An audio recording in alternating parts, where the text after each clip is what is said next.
Welcome back, everyone, to the South Side Kōrero. My name is Ōtara Vizzle. I have an amazing guest who's full of energy, and like I said in the podcast, is a rising phoenix, and his name is JT. So how did you feel about that podcast this afternoon? It felt all right. Look, I'll have to review the footage. Yeah. Backstage veteran styles. I will have to. I'll have a look. Go back to the grill I'll sit position. down. I'll bun a little suit. I'll take my time to go there. But I think it felt good for me. Awesome. Personally, that's just me. Hey. And I think that not only us, we did a good job. I think that everyone will enjoy that good job. So I hope you enjoy this episode. I'm on the road, it's my time, taking control of my life. I want to run the red lights, I've got to run this show. You always take So JT, you don't mind me calling you JT? It's cool. Not at all. Yeah, that's my name. Sweet. So, could you give us a little background about yourself and where you're from, so for our beautiful viewers to know who you are? Would that be okay? Background, cool. I'm JT Hollow. Hello. Current reigning and defending NZPW Heavyweight Champion. I grew up outside of Auckland, so I grew up in Hamilton. Then I'm from down Whakatane ways in a small community called Waimana. I moved to Auckland when I was younger, and I spent the entirety of that time out south. I actually studied down the road. I met Damon. Hey, Damon. Big off-camera pop there. So we studied like down the road. So I consider this place a second home, especially Ōtara. It was my first time in the community in a long time. I was tripping. There's like tables near where the Jets is and stuff now. There was no tables there before. That's crazy. You know how long it takes to build a table? Multiple tables? That's insane, bro. I haven't been here in a long time. But So first and foremost, I want to get this nerd, like Will said, I want to get this nerdiness out of the way. I felt like in the middle of your intro, go reigning, defending. It felt like a little bit of Paul Heyman coming out of me, going, I just want to hold your title while doing this interview. No, it's fair. No, that's fair. That's fair.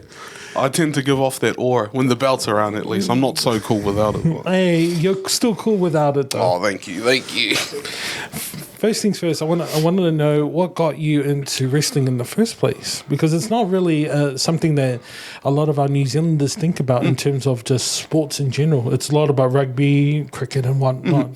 Well, yeah, what really got you into wrestling? The rest, I don't know. It was one of those, so I never really liked rugby. And then you're 13, and then you're playing JB or whatever it is. And it's like, well, rugby's all right. But I'm still not watching soccer, whatever it was. I never really, wrestling was the same. I just, it's wrestling. Okay, cool. Because Te Reo Māori is my first language. Wrestling, when I was young if you guys remember, am I there in my life? Yeah, When I was younger stage, No, that's fine. the TVs were fat, bro. And you had like the aerial gimmick, the bunny ears gimmick. Yeah, no, I was at that same era as well. So how I initially learned, and I think it's why my connection with wrestling is so strong. How I initially learned how to speak like conversational English. You go to like channel 128 on like a Friday night, and it'd be static, but instead of I could hear Jim Ross and Jerry Lawler calling Monday Night Raw. So that's bro, how I want to shake your hand. I did the same thing. No way, that's great. That's bro, because we don't have no Sky. We had where no I'm from. Sky. That's crazy. Yeah. Oh, Sky, bro, come on. We have bread, maybe. Yeah. So Sky, no way. So that's I think that's where I first I fell in love, because then it becomes it's purely up to my imagination now at this point, because it's not visual yet. I had a couple of pointer references, but there was like a news article, and like Kurt Angle was like doing an angle slam. That is a pointer reference. There's like the smallest clip in the Malcolm in the middle intro where Bret Hart's putting name redacted and a sharpshooter, and that's like 2 seconds long in the Malcolm, and that's one of my point of references as I listened to wrestling. So I kind of fell in love with it that way. That's real weird, actually. I love it, because I'll tell you how I got into wrestling. So my dad, back in the days when like the late 80s, early 90s, would record it back in TV2, had the contract with WWF. So not the Panda, by the way. WWF is in the wrestling. So he will record it, and then when Yeah, I it'd be was weird if you just fell in love with wrestling. 'Cause yeah, of so pandas. when I recorded when I became Discovery born, Channel. Oh. I thought so when I was born, pretty much Dad put this video tape in front of me. It was Survivor Series. I'll never forget about it. So that was my intro into it, and then that was the first time I saw someone as big as the Undertaker came out. So that was my first wrestling. that's a big video. guy. Yeah, absolutely. Yeah, that's a big one to see. Absolutely. So that's how I got my love of wrestling. So with that said, you mentioned Damon. So how did you meet Damon? Because we did an episode and he mentioned about MIT. So what did you do when you were at MIT?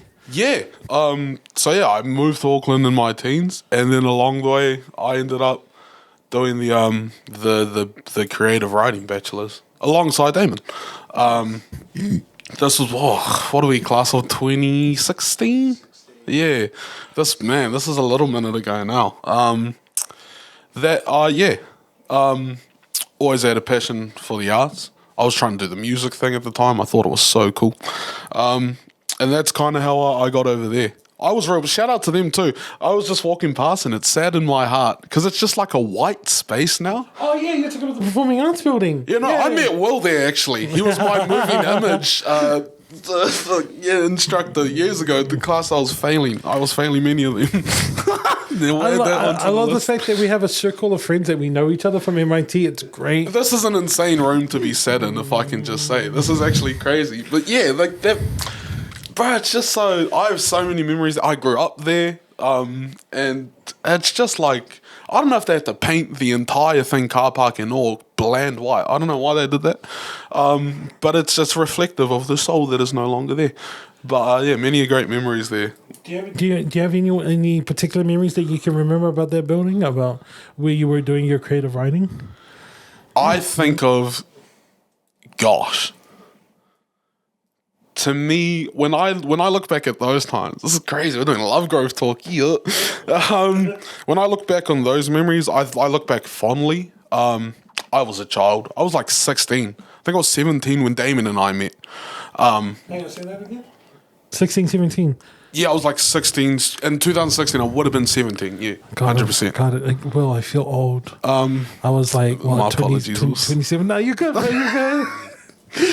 Sorry, continue. So I was a baby, and I was like, I think I was always more than smart enough, but not mature enough. Not at all. Had a lot of growing up to do. But I look back at that time, I made a lot of mistakes. Oh boy. But I had a lot of good times too. Made some good friends. A lot of people I respect and cherish.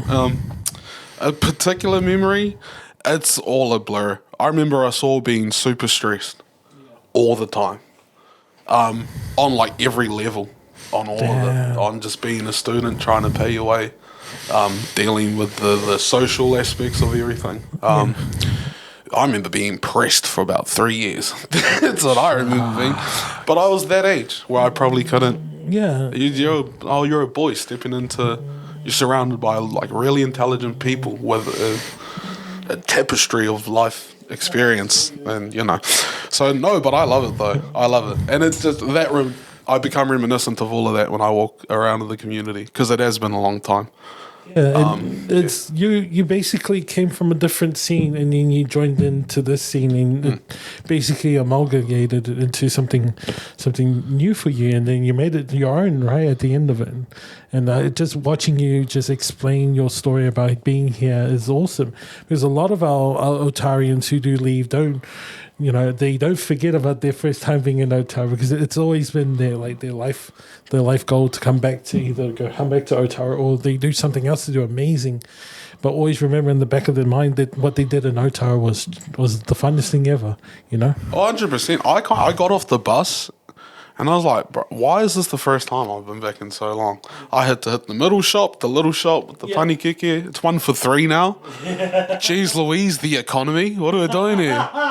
That was a 5 for 1 in my prime. Jeez. But I had to go link up. I had to go get a quick chicken wing on the way here. I was like, bro, what are we like? What a beautiful community, bro. And again, back to those like certain developments. They've got like you can get a bike. you can get a bike. I remember last time I was there, they're trying to run the boys on the bikes off the bike. Now you can get a bike here, bro. And it just, I don't know. I get a real nice, and maybe some of that's not deserved. Maybe I haven't been around, and I don't. But No. I feel really good being back in Ōtara. No, honestly, once you've been in Ōtara, no matter how long you are, you've become part of the furniture in Ōtara. And Ōtara never forgets you, because that's the best thing about it. I can leave to God knows where, and then come back and Ōtara will be like, he's up, and then you go to the most greasiest chicken spot in Yes, Ōtara, sir. Yes, sir. and you can get your greasy chicken on, and you're like, it's all good. So when did you start your professional wrestling? I want to go back to the wrestling side of things, because it's I can't stop looking at your belt. But, Fair. so where did you begin your training to become a professional wrestler? So I began training, I think I was 18, because I would have left MIT when I was 18, I think. So maybe I was 18, about to turn 19. That's when I started training. I'm 24 now, so I'm like in my 4th or 5th year, I think, something like that. I trained at so this particular championship belongs to a company in Auckland, based in Auckland, called Maniacs United. I trained with them. Oh, take a bump. Sorry, boys. I started training with them, and 2019. No, so I would have been 19 turning 20, because it was in 2019. Yeah, because I'm in my 4th year. Not that long ago. Who did you train with, am I asking? So I trained under. She was because we were talking about off mic. We were talking about IPW, one of the IPW originals. Wow. She was just plain evil. Yeah. I trained under JPE. Yeah, I've heard of her. No. She's she was around since the beginning, and she's done a lot, and she runs her own company. And now I still train out of there. Yeah. I'm one of the assistant coaches now, so Way. I train the people, which is, I guess, it's one of the things that becomes expected of you as a champion. It's more than just you look cool on your entrance. It's a real life responsibility. It is, which is funny when you consider the nature of professional wrestling. But I'm still under JPE at Maniacs United. Big up, coach. There you go, Hey. big popski for you. Nice. So, Go fix that more. So with that said, you mentioned, do you still keep up with this? All right. Hang on, I got an idea. So keep this in. We'll fix it in post. Now we got this. You got this. Yeah, mate. Yeah. There you go, mate. There you go. My phone's underneath it. That's fine. That's ingenuity at its finest. Oh, I got there you go. There you go. So you mentioned about Te Reo Māori, and I find it interesting that that was your first language. Mm-hmm. Do you still keep up with the usage of Te Reo Māori as like a primary language? It's crazy. It's difficult. It's really, really difficult. Growing less so, I must say. Big up New Zealand, actually. Yeah. I got to give you your flowers where you deserve it. I must say, it's getting easier on a conversational level. I grew up listening to, like, maybe not the old tongue, but it was spoken like it was the old tongue, which is, if you speak Te Reo Māori, it's conversational Māori. It's just is super different to you're in the valley. Everyone's first language is Te Reo Māori. There's a different cadence, there's a different rhythm, there's a different intent in your voice. I probably couldn't speak like that, to be completely honest. A lot of my generation, actually, because it's reflected like on the, I don't even play it, but it's in the infrastructure. It's not needed. It's not important. It's not an important skill to have. Just, to get by in your day-to-day life and, pay the bills and keep the family happy and keep some food in your stomach, power on. You don't need Te Reo Māori to do that. And I operate, I'm under no illusions about what world I operate in. It doesn't come in that often. Yeah. On a conversational level, far easier. I thought I'd be the last of the generation where the parents were like, my dad was super big, rest in peace my dad. My dad was super, super big on, no, you're going to speak to them. You're going to go to Kurekaupapa Māori. You're going to. You're going to. I'm in the, we're going to go to the marae every week. And I hated it. Because I wanted to watch wrestling and Dragon Ball and talk. I want to go to one of those schools where we could talk like that. And one day, No? you make that decision when you're old, and we'll see what happens. Wow. And he was right. Yeah. I wish I could, but yeah, it's those are the times. But I will say again, I'm hopeful because as the I guess the true, like the rural ancestral version of that kind of starts to dissipate, it's not actually going nowhere because there's kids like me out there. So it disperses itself in what becomes conversational te reo, which eventually is just what we speak here in New Zealand. At least if I'm being a super optimist, I'd like to think that that's how it plays out. But no, to answer your question, I can speak conversational. But yeah, the way I was when I was 6, 7, 8, no. And I don't know many that still can, to be fair. Fair enough. Because I'm going to lead off with this question, going back to your wrestling background. Would you like New Zealand wrestling to incorporate te reo Māori? I feel like it needs that incorporation of te reo Māori, because if you watch pure wrestling in Japan, Japanese is a fluent language, despite the fact the market in wrestling, we both know, is for the English-speaking market. But would they allow that native tongue to come out there as proudly as possible? And you can tell because when you watch someone like Yoshihashi, who's an Osakian, and you can tell that southern twang in his language. He's proud of saying it, and he's not saying it in Tokyo Japanese. He's not saying it in that mainland. He's speaking in his native Osaka language. Would you, as a wrestler, would like that in New Zealand wrestling to be a representative out there? I think it's interesting. I think if I wasn't the NZPW Heavyweight Champion and whatever it took to get here, I think my opinion would be different. I think I have two different opinions. I think it goes without saying at this point, for opinion one, the representation is super, super important. I maybe 2-3 weeks ago just got back from working a company in Melbourne. DMDU, big up Joel and them, shout out Deathmatch Down Under. And they open their shows by giving an acknowledgement to the Aboriginal people, and they say the sovereignty was not superseded. And every show opens with that. And I thought, I think that's a beautiful thing. Where I was having this this discussion with some of my peers, and I must say not many of my peers are Māori. They're not. Not that there's an agenda in that, but they're just not. I guess we don't watch wrestling like that, and I guess we don't go to the trainings.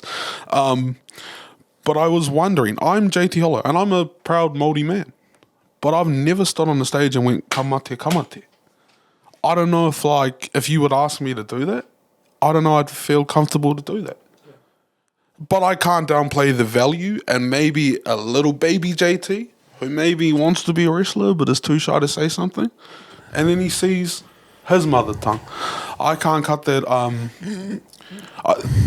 I couldn't take away from what that merits. I think whatever it is, I think the real problem where it gets kind of silly, especially in an art form like professional wrestling, that is it's simple in nature so that the audience can fill in the blanks alongside you. So it's all very broader themes. And when it's stuff like that, stuff around race and culture, the nuances often aren't honoured because there's an overarching story that you become an archetype rather than truly being just, I'm a Māori man, this is what it really looks like. That nuance doesn't really exist in an art form like professional wrestling. Not that there aren't ways to say what you want to say. And just like any other art form, there's a wrong way and there's a right way in terms of, especially when you give it to the public, there's a wrong way they could perceive it for sure, especially on topics such as something so close to everybody's heart. I would hope whoever does it, do it genuinely. Do it genuinely. You'll never see me up there with a patu and a taiaha because of a sponsorship or because of like the cat. It'll never be me. But I've seen guys like shout out Jamie Tangata Ese, Samoan proud. He comes out doing the Lopaki gimmick and lights the crowd up. And it's for real him. No one told him to do that. And it's not him compromising the integrity of Jamie Tangata Yeah. just to get out on a Porsche and be like, I'm going to fly this flag for an agenda. It's genuine, and I got to respect it. Overall, yeah. I think Indigenous stories like super worth telling, especially in this country. And that's speaking beyond just Polynesia. Auckland, what a city, what a mix. What a diverse mix of stories to be told. And wrestling's an art form right for that. So do it honestly. Is whatever you're gonna do it honestly. Yeah. Because anything less than that, it's gonna look shaky. It won't be real. It goes back. I always go back to realism when I use it as an example. I go back to Japanese wrestling. I go back to strong style. If the crowd doesn't feel it, then they won't feel it because you're not doing it genuinely. You're not feeling the hits or what. The crowd can tell if you don't believe. Believe you me, I could show you my first 2 years worth of matches. The crowd knows when you're fake, which is, again, it's hilarious considering the circumstances around what we do as professional wrestlers. That they don't respect when you fake the funk. No, so absolutely. So you can't. Yeah, and because it reminds me of a young talent back in New Japan by the name of Aaron Henare. Mm-hmm. And he started off as Toa Henare, and I remember his entrance had a lot of Te Reo Māori in it, and a lot of our Japanese fans were looking at it going, "Whoa, what's this language?" Because if you listen to his old entrance before he joined the United Empire, the group that he's in now, it's in Te Reo Māori, so it has parts of a haka in it, and it has a call in it as well. So I'm listening to it, I'm going, whoa, that's unique. You don't hear that sort of thing out here. And Aaron had to go all the way out to Japan to do that, He sometimes brings it out here when he does his shows like Warrior Wrestling. Yeah, shout out Warrior. Shout out, T and them, yeah. So it's when I look at you, I was like, cool. I could ask these sort of questions because it's an interesting lens to see from then onwards, Big again. Shout out to Aaron as well. He gets super slept on. For his contributions to and again, probably maybe slept on in the business because ain't too many of us really know what he means when he says it was hard to get here. Full respect to him. I know exactly what you're talking about. I was watching World Tag League in 2017 and it was like Sakura Genesis or something or whatever. They were in Kurikan and this dude's doing haka and he looks like me and he's speaking my language in the post conference. I couldn't big up to Aaron, bro. And again, the value in that. And then as purely as the consumer, it's really not my business whose prerogative that was. I know what the effect was as a consumer. I said, I think I could maybe go training because now it's a little bit more realistic than it was the day before. Yeah, so big up to him. Because at the end of the day, I shout out to the fellas who do big in the Polynesian sector. You got the Anawai family and who's in America who currently does the WWE. We know who the Anawai family is. The Rock. It's all those guys. And then you got the other side of Japan where you got the Haku family who's like Tamatonga, Tongalao, or Hikaleo, and they're all making big out there, and we're proud. We represent our islands. That includes New Zealand and all that beautiful stuff, and that includes you, my friend. Oh, thank you, Colin. That includes you. You shine a big bright beacon to remind those in the other wrestling communities. We are not to be messed with in the Southern Hemisphere. We go down like this. You know what I mean? No, we do. 100%. Absolutely. So we're coming up to our final minutes of this podcast, and I've been enjoying every second of it. So I normally end off with two questions. So the first question is, do you have a piece of quote that you like to share that you always have in your back pocket, or like a saying that you always remember that is amazing, incredible, has some effect to you? This is going to sound so rehearsed. I feel very... it's a Socrates quote, my friend. to one close to my heart. I got my first pop. Just a quick explanation. Pop is when people in the room go, "Oh, you're cool." Right, you're looking for an affirmation and you get it. That's a pop. My first time I got a pop in high school was year 9. And there was this saying on the wall. It was my social studies teacher doing the intro. And he said, "Oh, what does this mean?" And I guess I got it right. And I got a big pop from him. The saying says, to know is to know that you know nothing. That is the true meaning of knowledge. I live my life by the tenet that the key to success is humility. And that's humility in all and everything, which is like, people think be humble is like easy. That's the hardest. But to exhibit humility in all things. But I believe that's the key. So to know is to know that you know nothing. Just keep that in mind. Thanks. And my final question, because I'm going to switch up a little bit, Will, what is it that you see yourself in the next 5 to 10 years in the future? Will you see yourself moving beyond the borders of New Zealand and going out further from Australia to America, to Mexico, to Japan, maybe? Or you think of a career change? Is something that you want to do in the next 5 to 10 years? I want to be gone for sure. I guess I shouldn't say too much because there's a group of us considering a few options. There's a few of us that want it on a larger scale who really want to chase the dream, as it were. I'll probably be the only from my neighborhood. I come from a Māori neighborhood. So my neighborhood is my cousins and my aunties and my nans and my koros for real. I need that. Again, I was tripping out that I had a belt to my bag, and it's not one I bought. I had to go out and I trained for it and I won it and I put my blood, sweat and tears, and I was carrying it through the same neighborhood. I was 16 years old, pushing reps in my thick-ass 2B5, thinking I was going to make it somewhere. Just go say what's up to Damon and him. That's never lost on me, and I need to carry that torch 100% for myself, for the people that have believed me thus far, and for communities like the ones we come from, bro. It's important, man. Kids, do what you want, bro. It's tough, but do what you want. And you're gonna have all the reasons to quit. Your parents are gonna be right. They're gonna be right when they tell you it's stupid. They're not even wrong. You probably should listen to them. Don't.